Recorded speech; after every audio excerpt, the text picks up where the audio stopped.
शहराच्या थोड्या गोंधळापासून थोड्या अंतरावर असलेल्या एका गावात एक मोठा वाडा होता. जुन्या काळाची छाप असलेला तो वाडा जरी प्राचीन होता तरी त्यातली माणसं फार प्रेमळ होती. या वाड्यात एक कुटुंब, मोठी व्यवस्था राहत होती. वडील सदाभाऊ कोकीतकर, त्यांची पत्नी संगीता, मोठा मुलगा नितेश आणि लहान मुलगा राया आणि त्यांची सून गायत्री असं त्यांचं एकत्र कुटुंब छान होतं. गायत्री ही शहरात शिकलेली, सुशिक्षित, सुंदर आणि स्वभावाने गोड, लागवी स्वभावाची होती. तिचं आणि नितेशचं लग्न म्हणजे गावात एक मोठा सोहळा झाला होता. दोन्ही घराण्यांचं नाव, प्रतिष्ठा आणि मान सन्मान याचा एकत्रित संगम या लग्नात दिसून आला होता. सर्वांच्या लक्षात राहील असं ते त्यांचं लग्न होतं. पतीसोबत सुंदर संसार करायचा, सासू सासऱ्यांना मान द्यायचा आणि या घराला आणखीन सुख समृद्धी मिळवून द्यायची, या घराच्या हितासाठी नेहमी प्रयत्नशील राहायचं. लग्नाच्या पहिल्या काही महिन्यातच गायत्री आणि नितेशमध्ये खूप प्रेम होतं. दोघे एकमेकांना वेळ देत समजून घेण्याचा, जाणून घेण्याचा प्रयत्न करत होते. पहाटे दोघे अंगणात एकत्र चहा घेत बसायचे. शेतांची कामे झाल्यावर दोघेही गावाबाहेर फेरफटका मारायला जायचे. तर कधी कधी नितेश गायत्रीला तिच्या कामात मदत करायचा. गायत्रीला नितेशचा संयमी आणि शांत स्वभाव आवडत असे आणि नितेशला गायत्रीचं लागवी रूप, तिचं हसणं बोलणं मोहवून टाकत असे. तर सासू संगीता गायत्रीला मुलीसारखं जपत होती. ती तिला स्वयंपाक शिकवत असे. घरातील परंपरा रीती समजावून प्रेमाने सांगायची. पहिल्याच दिवशी सासू संगीता गायत्रीला बोलते की, गायत्री, हे घर मोठं आहे. इथे सगळ्यांचे स्वभाव वेगळे आहेत.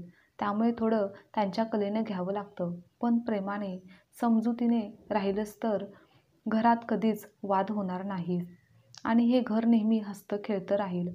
तेव्हा गायत्रीने देखील होकार देत हसून उत्तर दिलं होतं की, आई, मी तुमच्या मुलीप्रमाणेच राहीन आणि या घराला मी कधीच आपलं मानलं आहे. त्या सुरुवातीच्या काळात खरंच घरात गोडी होती. एकमेकांबद्दल प्रेम, आदर होता.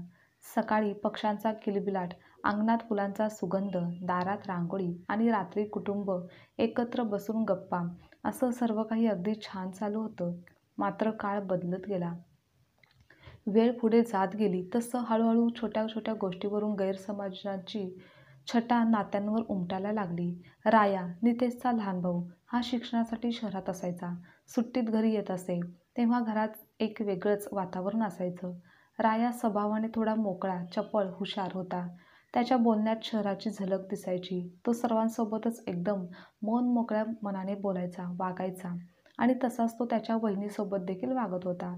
गायत्री आणि राया यांचंही नातं अगदी भावंडासारखं नातं होतं. पण गावात लोकांच्या नजरा चांगल्या नसतात, असंच काहीसं त्यांच्या बाबतीत घडलं. एके दिवशी गावातल्या एका बाईने संगीताला म्हटलं की, अहो संगीताताई, तुमची सून गायत्री खूप चांगली आहे, पण ती रायासोबत फार वेळ गप्पा मारतेय असं दिसतंय. नेहमी त्यांच्यासोबतच दिसते आणि तुम्हाला तर माहिती आहे, बाईला लोक काय काय बोलतात हे वेगळं सांगायला नको. हे ऐकताच संगीताच्या मनात पहिल्यांदाच संशयाचं बी पडलं. तेव्हा ती पटकन काहीच बोलली नाही, पण मनातल्या मनात विचार करू लागली आणि त्या नजरेने तिने पाहायला तेव्हापासूनच सुरुवात केली की खरंच गायत्री रायासोबत कशी वागते, कशी बोलते. एकदा संध्याकाळी स्वयंपाकघरात गायत्री व तिची सासू काम करत होत्या आणि नितेश अंगणात शेतमजुरांशी बोलत होता. काही वेळाने राया आत आला आणि म्हणाला की, वहिनी, माझ्यासाठी चहा कराल का? माझं डोकं जरा दुखतंय.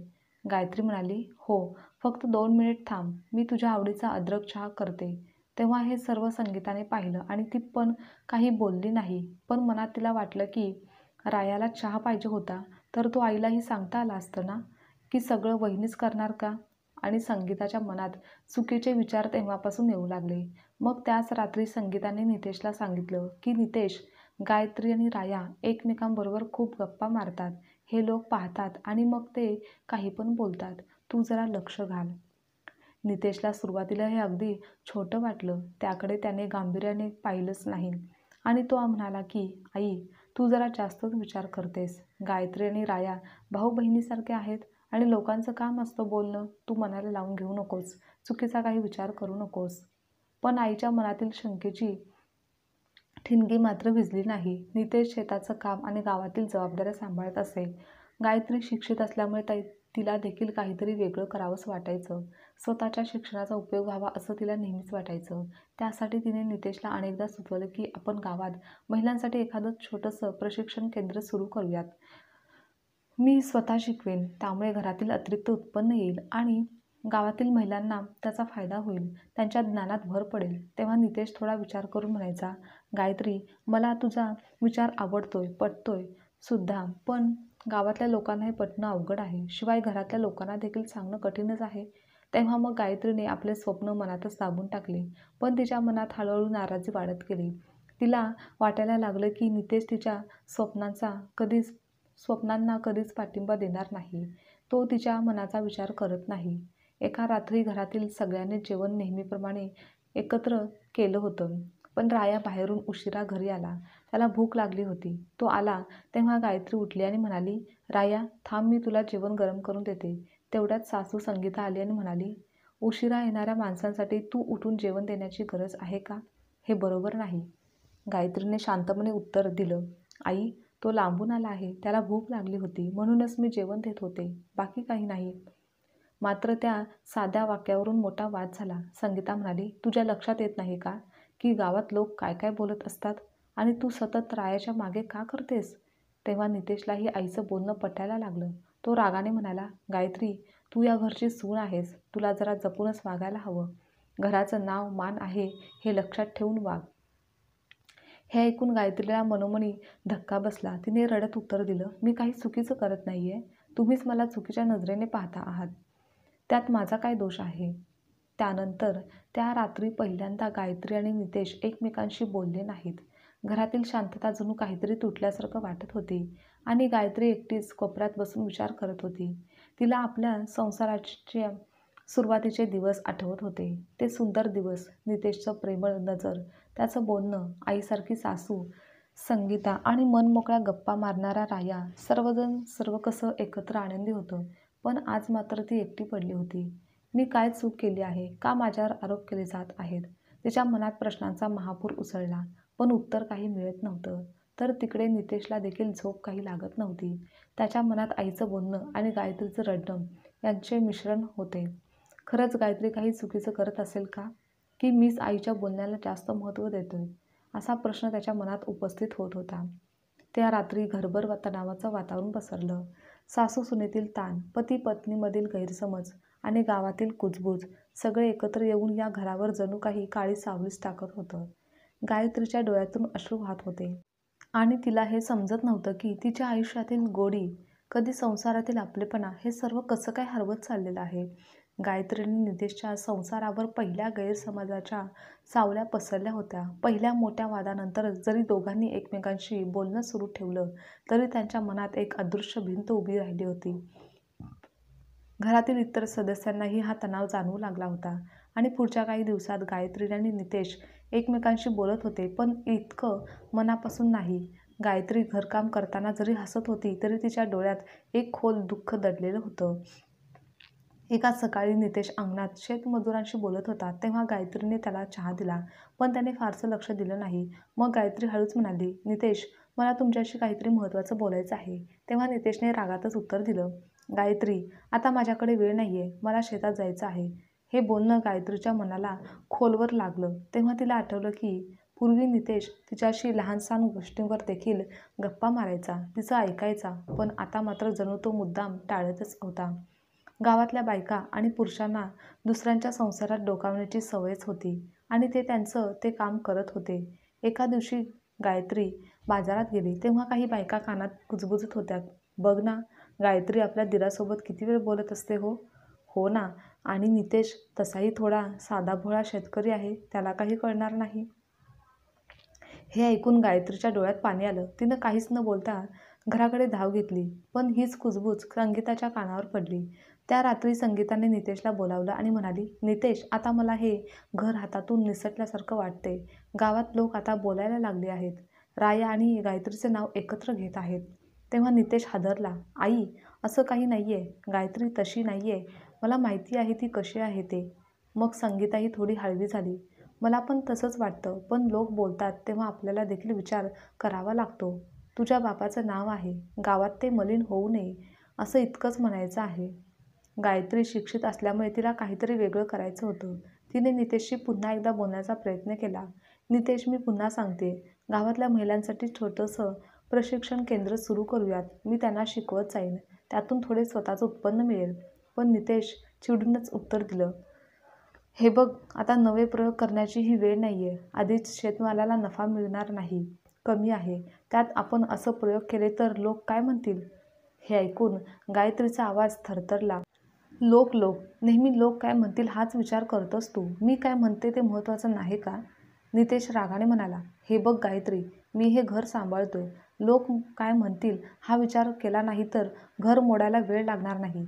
हे विचार गायत्रीच्या मनात खूप खोलवर कोरले गेले. तिला वाटलं, मी या घरात कोणासाठी महत्त्वाची नाही का? आता या सगळ्या परिस्थितीत राया देखील गोंधळून गेला होता. तो स्वतः गायत्रीला वहिनीप्रमाणे मानायचा, पण लोकांच्या चुकीच्या बोलण्यामुळे त्यालाही अस्वस्थ वाटत होतं. एका रात्री राया गायत्रीला भेटायला गेला. ती अंगणात आपल्या विचारात हरवलेली होती आणि ती रडत होती. रायाने शांतपणे विचारलं, वहिनी, तुम्ही का रडताय? काही बोलाल का? गायत्रीने अश्रू पुसत म्हटली, राया, मी काही चूक केली नाही. लोक माझं नाव तुझ्यासोबत जोडत आहेत. मला या गोष्टीचं खूप वाईट वाटतं. मग रायाचा आवाज देखील थरथरला. तो बोलला, मलाही वाईट वाटते वहिनी, पण मी काय करू? मी जास्त बोललो तर लोक आणखीन काहीतरी बोलायला लागतील आणि विषय दुसरीकडेच घेऊन जातील. त्या क्षणी दोघांच्याही मनात एक वेदना होती की एक निष्पाप नातं लोकांच्या नजरेत दूषित झालं होतं. एके दिवशी घरातल्या सगळ्यात मोठा वाद झाला. रायाने त्याच्या आईसाठी सुंदर साडी आणली होती. ती तो टेबलवर ठेवून बाहेर गेला. तेव्हा नितेश घरी आला आणि त्याच्या नजरेस ती साडी पडली. ही साडी कोणी आणली आहे? असं नितेशने विचारलं. गायत्री काही बोलायच्या आतच संगीता म्हणाली, रायाने आणली असेल. त्याला भेटवस्तू द्यायची फार सवय आहे ना? नितेशच्या डोळ्यात रागाची ठिणगी पेटली. तो गायत्रीवर ओरडला, गायत्री, हे काय चाललंय? काय गरज आहे रायाने तुला साडी घ्यायची? नितेश, मी काही मागितलेली नव्हती आणि कशावरून ती माझ्यासाठी आणली आहे? तू गैरसमज करून घेऊ नकोस. आणि तू मला दोष का देत आहेस? इतक्यात राया बाहेरून घरी आला आणि त्याने सांगितलं की मी ही साडी आईसाठी आणली आहे. तुमचा गैरसमज झाला आहे. पण कोणी त्याच्यावर विश्वास ठेवत नव्हतं. त्यावरून वाद इतका वाढला की सदाभाऊ देखील बाहेरून अंगणात आले. ते कठोर शब्दात बोलले, पुरे झालं आता. घरात अशा गोष्टी या घरात पुन्हा घडू नयेत यासाठी राया तू आता शहरात राहा. इथे नात्यांमध्ये विष पसरत आहे. राया डोळ्यात पाणी आणून निघून गेला तर गायत्री तिथे जोरात रडू लागली. माझ्यामुळे घरात इतकं वाईट घडलं आहे असा दोष ती स्वतःला देऊ लागली. त्या रात्री नितेश आणि गायत्री एकमेकांशी काहीच बोलले नाहीत. पण गायत्रीने नितेशला जवळ घेऊन समजावण्याचा प्रयत्न केला. नितेश, माझ्यावर विश्वास ठेव. मी कधीच तुझा विश्वासघात केला नाही. आमचं नातं पवित्र आहे. नितेश मात्र थंड आवाजात म्हणाला, मला आता यावर काही बोलायचं नाही. गायत्रीला वाटलं की तिचा आयुष्य संसार हळूहळू तुटत चाललेला आहे, पण ती काहीच करू शकत नव्हती. त्यानंतर दुसऱ्या दिवशी राया शहरात निघून गेला आणि त्याच्या जाण्यानंतर घरात एक शून्यता पसरली. गायत्रीला रायाचे जाणे फार मनाला लागले, कारण त्याच्यासोबत ती मनमोकळेपणाने बोलत होती. पण आता तिला अपराधी वाटत होतं. माझ्यामुळे रायाला घर सोडावं लागलं याचं दुःख तर होतं, तर संगीताला देखील अपराधीपणाची जाणीव झाली. पण तिने ते व्यक्त केलं नाही, कारण तिला वाटलं, आपण रायाला दूर पाठवलं त्यातच घराचं भलं आहे. निदान घराची बदनामी तरी होणार नाही असं सासूला वाटलं. राया गेल्यानंतर आता घरात शांतता होती, पण ती शांतता वादळापूर्वीची होती. कारण नितेशच्या मनात संशय, गायत्रीच्या मनात वेदना आणि संगीताच्या मनात अपराधीपणा वाढतच गेला होता. आणि तुटत चाललेल्या या नात्यांचे धागे अजून किती ताणले जातील हे कोणालाच कळत नव्हतं. दिवसेंदिवस घरातील वातावरण अधिकच बदलत चाललेलं होतं. गायत्रीच्या डोळ्यात नेहमीच अश्रू असत आणि नितेशच्या डोळ्यात राग आणि संशय. तर सदाभाऊ घरात शांतपणे बसलेले असले तरी त्यांचे अंतर्मन सतत तळमळत होते की हे घर मी किती कष्टाने उभारलं आहे आणि आज माझ्या नजरेसमोर तुटत चाललेलं आहे. रायाच्या निघून गेल्यापासून घरात जणू कोणी बोलणंच बंद केलं होतं. संगीता घरकाम करत होती, पण तिच्या मनात अपराधीपणाची ओझं होतं. गायत्री कामात लक्ष घालण्याचा प्रयत्न करायची, पण तिचं मन मात्र कुठेच लागत नव्हतं. एके दिवशी गायत्री एकटीच अंगणात रडत बसली होती. तेवढ्यात सदाभाऊ आले. ते शांतपणे तिच्याजवळ बसले आणि म्हणाले, सुनबाई, तू एवढी रडतेस का? काय झालं आहे ते सांगशील का? गायत्रीचं मन हेलावलं. तिने रडत रडत सगळं सांगितलं. बाबा, मी काही चुकीचं केलं नाही, पण लोक मला काहीही बोलतात. आईंच्या मनात संशय आहे आणि नितेश माझ्यावर विश्वास ठेवतच नाही, म्हणून मला माझं आयुष्य संपल्यासारखं वाटतंय. सदाभाऊने तिच्या डोक्यावर हात ठेवत शांतपणे म्हटलं, सूनबाई, मी तुला ओळखतो. तुझं मन स्वच्छ आहे, पण आता या घरातील लोकांचे गैरसमजांचं ओझं खूप जड झालं आहे. मी प्रयत्न करेन, पण तूही जरा संयम ठेव. गायत्रीने मान हलवली, पण तिच्या मनात अस्वस्थता कायम राहिली. तर इकडे राया गेल्यानंतर गावात आणखीन कुजबूज सुरू झाली. काही लोक म्हणायची, राया घर सोडून का गेला माहिती आहे ना? वहिनीमुळेच. घरात वाद झाले म्हणे. आणि हो, आता नितेश आणि गायत्रीचंही नातं धोक्यात आहे. आणि ही अफवा. हे बोलणं शेवटी नितेशच्या कानावर आलं. तो घरात येऊन संतापाने गायत्रीसमोर उभा राहिला आणि म्हणाला, गायत्री, तुझ्यामुळे माझ्या घराचं नाव गावात बदनाम झालं आहे. लोक म्हणतात की राया तुझ्यासाठी घर सोडून गेला. गायत्री बिथरली. तिच्या डोळ्यातून अश्रू वाहू लागले. नितेश, असं काही नाही आहे. लोक खोटं काहीही बोलतात. मी तुझी आहे, फक्त तुझीच. तू माझ्यावर विश्वास ठेवत नाहीस का? पण तो काही ऐकण्याच्या मनस्थितीत नव्हता. तो रागाने ओरडला, विश्वास ठेवावा कसा? तुझ्या वागण्यातच मला आता संशय वाटतोय.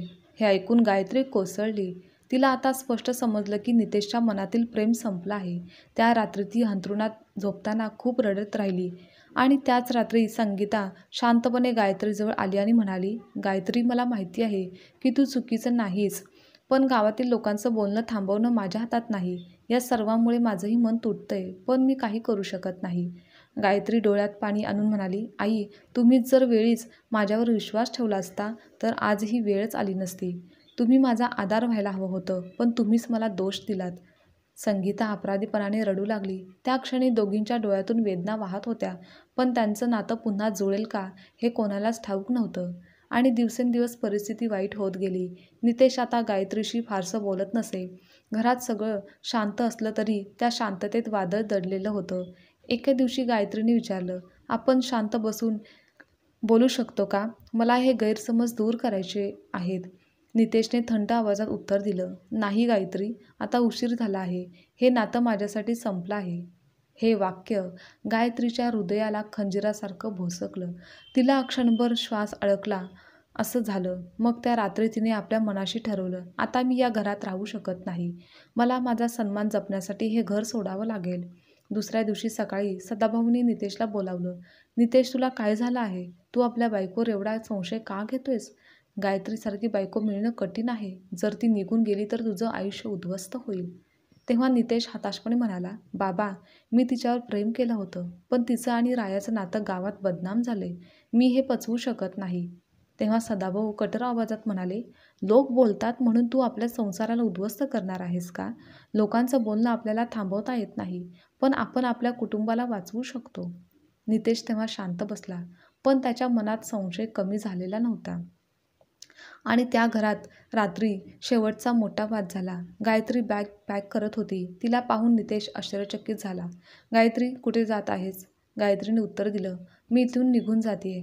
या घरात माझा श्वास घुटमळतोय. मी चुकीची नाहीये, पण तुम्ही मला दोषी ठरवलंत, त्यामुळे माझ्या इथे राहण्याने माझा स्वाभिमान दुखावला गेला आहे. तेव्हा नितेशने तिला थांबवण्याचा प्रयत्न करतो, पण तिच्या डोळ्यातून वाहणारे अश्रू आणि वेदना पाहून त्याच्या तोंडातून शब्दच बाहेर पडलेले नाहीत. माझ्या सन्मानासाठी मी हे पाऊल उचलते. कधी तुला माझी आठवण आली तर या रांगोळीवरच्या माझ्या पाऊलखुणा आठव. असं बोलून गायत्री घराबाहेर पडली आणि माहेरी गेली. तेव्हा तिची सासू संगीता रडत होती. सदाभाऊ खचले होते, तर नितेश मात्र निशब्द उभा राहिला. त्याला समजत होतं की त्याने स्वतःच्या हाताने आपला संसार उद्ध्वस्त केला आहे. गावात लोक आता कुजबुजत होते की कोकितकरांचं घर तुटलं. माहेरी आल्यावर गायत्री शांत बसली. आईने विचारलं, मुली, काय झालं? गायत्रीने आईच्या कुशीत शिरून रडत म्हटलं, आई, मी माझं आयुष्य दिलं त्या घरासाठी, पण मला तेथे दोषी ठरवलं. आता माझ्यासाठी फक्त आठवणी उरल्या आहेत. आईच्या डोळ्यातही पाणी आलं. गायत्री बाळा, तू चुकीची कधीच नव्हतीस. काळजी करू नकोस. एक दिवस सत्य नक्कीच उघड होईल. तर तिकडे घरात आता शांतता होती, पण ती मृत शांतता होती. नितेशच्या मनात पश्चातापाची वेदना होती. गायत्रीच्या मनात दुःख, पण त्याचसोबतच स्वतःचा सन्मान जपल्याची ताकद होती. तुटलेला संसार आता परत जुळेल का हे कोणालाच माहिती नव्हतं. नितेश दिवसेंदिवस अधिकच गप्प झाला होता, तर संगीता अपराधीपणाने जगत होती. माहेरी आल्यावर गायत्री सुरुवातीला पूर्णपणे तुटून गेली होती. आईच्या कुशीत ती तासनतास रडत बसायची. तिच्या मनात एकच विचार सतत घोळत होता की एवढं मनापासून नातं निभावलं तरी मला चुकीचं ठरवलं गेलं. गायत्रीचे आई वडील तिचा सांभाळ करत होते, पण त्यांनाही तिच्या डोळ्यातील वेदना बघवत नव्हत्या. आई तिला धीर देत म्हणायची, आयुष्य कधीच कोणासाठी थांबत नाही. तू खूप मजबूत, स्ट्रॉंग आहेस. स्वतःला सावर. हळूहळू गायत्रीने स्वतःला सावरण्याचा प्रयत्न केला आणि तिने गावातल्या महिलांसाठी प्रशिक्षण केंद्र सुरू करण्याचे ठरवले. त्याच दरम्यान राया शहरातून परतला. तो थेट घरी आला. घरातला ओसाडपणा पाहून तो अचंबित झाला. त्याने आईला विचारलं, आई, वहिनी कुठे आहे? आई रडत सांगू लागली, राया, ती माहेरी गेली आहे. तेही माझ्यामुळे. मी तिच्यावर संशय घेतला. गावामध्ये लोक बोलले आणि मीही त्यांच्यावर विश्वास ठेवला. ही माझी चूकच झाली. रायाच्या डोळ्यात संताप आला. आई, तुम्ही एवढं मोठं पाप केलं? वहिनी माझ्यासाठी बहिणीसारखी आहे. मी तिला नेहमी मान दिला, पण लोकांच्या बोलण्यामुळे तिचं आयुष्य उद्ध्वस्त झालं. सदाभाऊ गंभीर आवाजात म्हणाले, राया, आता अजून उशीर होण्याआधीच आपण सत्य सगळ्यांसमोर आणायला हवं. मग दुसऱ्या दिवशी गावातल्या लोकांना अंगणात बोलावण्यात आलं. सगळ्यांच्या नजरा राया आणि नितेशवर होत्या. राया उभा राहिला आणि ठाम आवाजात म्हणाला, गावकऱ्यांनो, मी आज इथे सत्य सांगायला आलो आहे. माझं आणि वहिनीचं नातं पवित्र होतं. ती मला नेहमी लहान भावासारखी मानायची. पण तुम्ही लोक तिच्यावर चुकीचे आरोप केलेत. तुमचा दृष्टिकोन चुकीचा होता आणि मी स्वतःहून घर सोडलं कारण तुमच्या बोलण्याने मला अपराधी वाटलं. आणि हे सत्य आहे की वहिनी कधीच चुकीची नव्हती. तेव्हा संगीतालाही लोकांसमोर हात ती जोडत म्हणाली, माझ्या सुनेला मीच दोष दिला. तिच्यावर विश्वास न ठेवल्यामुळे मी पाप केलं आहे. कृपा करून तिची प्रतिष्ठा परत द्या. ती निर्दोष आहे. हे सगळं ऐकून गावात शांतता पसरली. लोकांना आता आपल्या चुकांची जाणीव झाली आणि त्याचबरोबर रायाचं बोलणं ऐकून नितेशच्या मनात वादळ उठलं. त्याला स्वतःचा राग आला. मी माझ्या बायकोवरच विश्वास ठेवला नाही. मी तिचं आयुष्य उद्ध्वस्त केलं, असं बोलून नितेश सदाभाऊंच्या पायाशी बसला. त्यांनी त्यांच्या डोक्यावर हात ठेवत म्हटलं, अजून उशीर झालेला नाही. जा, तिला परत घेऊन ये. त्यानंतर दुसऱ्या दिवशी नितेश थेट गायत्रीच्या माहेरी गेला. गायत्री अंगणात बसून प्रशिक्षण केंद्राच्या योजना करत होती. तिला नितेश दिसला तेव्हा तिचं हृदय धडधडू लागलं, पण तिचा चेहरा कठोर होता. नितेश डोळ्यातूनच अश्रू त्याचे वाहत होते. तिच्यासमोर तो उभा राहिला. गायत्री, मी पाप केले, तुझ्यावर विश्वास ठेवला नाही आणि लोकांच्या बोलण्याला महत्त्व दिलं. पण आज मला कळलं आहे की तू निष्पाप आहेस. मला माफ करशील का? गायत्री शांतपणे म्हणाली, नितेश, तुझ्या शब्दांनी माझं मन इतकं जखमी झालं आहे की ते बरे होण्यासाठी मला खूप वेळ लागेल. नितेश रडत म्हणाला, मला एक संधी दे. आपण पुन्हा सुरुवात करूयात. यावेळी मी तुला पूर्ण पाठिंबा देईन. गायत्रीच्या डोळ्यातून अश्रू वाहू लागले कारण तिचे अजूनही त्याच्यावर प्रेम होते. तिने हळुवारपणे मान हलवली. ठीक आहे नितेश, पण यावेळेस मी माझी स्वप्न सोडणार नाही आणि तू माझ्या पाठीशी उभा राहशील ना? नितेशने तिचा हात हातात घेतला आणि बोलला, हे माझं वचन आहे. त्यानंतर गायत्री आणि नितेश पुन्हा घरी परतले. त्यांना पाहताच संगीता धावत आली आणि गायत्रीला मिठी मारून रडली, मला माफ कर. मी तुझ्यावर विश्वास ठेवला नाही. तू तर माझी खरी मुलगी आहेस. गायत्रीने शांतपणे उत्तर दिलं, आई, आपण सगळे चुकलो आहोत. एकमेकांना समजून घेण्यात कमी पडलो आहोत. पण आता एकत्र राहूयात. हाच माझा हेतू आहे. त्यानंतर घरात पुन्हा गोडी परत आली. राया देखील काही दिवसांनी घरी परत आला. तो गायत्रीला म्हणाला, वहिनी, माझ्यामुळे तुझ्या आयुष्याचं खूप नुकसान झालं आहे. मला माफ कर. गायत्री म्हणाली, तू माझा धाकटा भाऊ आहेस. त्यामध्ये तुझी चूक नव्हती. काही महिन्यात गावात गायत्रीने प्रशिक्षण केंद्र सुरू केलं. गावातील अनेक महिला तेथे येऊन शिकू लागल्या. गायत्रीचा आत्मविश्वास परत आला. नितेश नेहमी तिच्या पाठीशी उभा राहिला. गावातील लोक आता तिच्याकडे आदराने पाहू लागले. ही तीच गायत्री आहे जिला आपण चुकीचं समजत होतो. आज ती आपल्या गावाचं नाव उज्ज्वल करत आहे. गैरसमज, संशय आणि लोकांच्या बोलण्यामुळे अनेक संसार तुटतात. पण प्रेम, विश्वास आणि एकमेकांना समजून घेण्याची ताकद असेल तर कोणतंही नातं पुन्हा नक्कीच जुळू शकतं. आजची कथा तुम्हाला आवडल्यास लाईक, शेअर, कमेंट करा आणि चॅनलवर नवीन असाल तर चॅनलला सबस्क्राईबसुद्धा नक्की करा.